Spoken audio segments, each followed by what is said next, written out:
இப்போ நான் டேரெக்டாக ப்ரௌசர்லேருந்து கொடுத்தேன் அப்படின்னா எனக்கு இந்த இடத்துல வந்துடுது which is fine. But however எனக்கு போஸ்ட் அப்படிங்கிறது எப்படி ஒர்க் ஆகும் அப்படின்னு பார்த்தீங்க அப்படின்னா அதுக்கு வந்து நம்ம ப்ரௌசர்லேருந்து டேரெக்டாக ஹிட் பண்ண முடியாது. அதுக்கு நம்ம என்ன பண்ணணும்னு பார்த்தீங்க அப்படின்னா ஜாவா ஸ்கிரிப்டை யூஸ் பண்ணி தான் ஃப்ரண்ட் எண்ட்லேருந்து ஹிட் பண்ணுற மாதிரி இருக்கும். புரியுதா? நீங்கள் கெட்டின் டேட்டா கொடுத்தீங்க அப்படின்னா ப்ரௌசர்லேருந்து ஹிட் ஆகிரும், ஒன்றும் பிரச்சனை இல்லை. பட் ஒரு போஸ்ட் ஏபிஐ நீங்கள் செக் பண்ணணும் அப்படின்னா நீங்கள் ஜாவா ஸ்கிரிப்டை ப்ரௌசரில் ஒரு HTML ஃபைலில் எழுதி அதை தான் ஹிட் பண்ணுற மாதிரி இருக்கும். பட் ஆஸ் ஆஃப் நோ நம்ம இப்போதைக்கு அதுக்கெலாம் டைம் இல்லை. ஸோ அதுக்கு என்ன பண்ணலாம் அப்படின்னா அதுக்கு நிறையா டூல் இருக்குது ஆக்சுவலாக.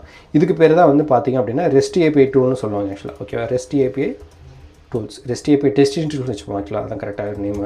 REST API test tools. இந்த REST API டெஸ்ட் டூல்ஸ் என்ன பண்ணணும் அப்படின்னா நீங்கள் எழுதுகிற REST API வந்து செக் பண்ணுறதுக்கு இந்த டூல்ஸ்லாம் யூஸ் பண்ணும். இதில் ஏகப்பட்ட டூல்ஸ் இருக்குது ஆக்சுவலாக. ஓகேவா? ஸோ இதில் முக்கியமான ரொம்ப பாப்புலரான டூல் அப்படின்னு பார்த்தீங்க அப்படின்னா இந்த போஸ்ட்மேன் ஆக்சுவலாக. ஸோ இந்த போஸ்ட்மேன் அப்படிங்கிறது எசென்ஷியலாக எதுக்குன்னு பார்த்தீங்க அப்படின்னா உங்கள் REST API செக் பண்ணுறதுக்கான ஒரு டூல் தான் வந்து பார்த்தீங்க அப்படின்னா இந்த போஸ்ட்மேன் ஆக்சுவலி. ஓகேவா? ஸோ இதுக்கு மேலே REST Assured ஒன்று இருக்குது, அப்பாச்சி JMeter இருக்குது,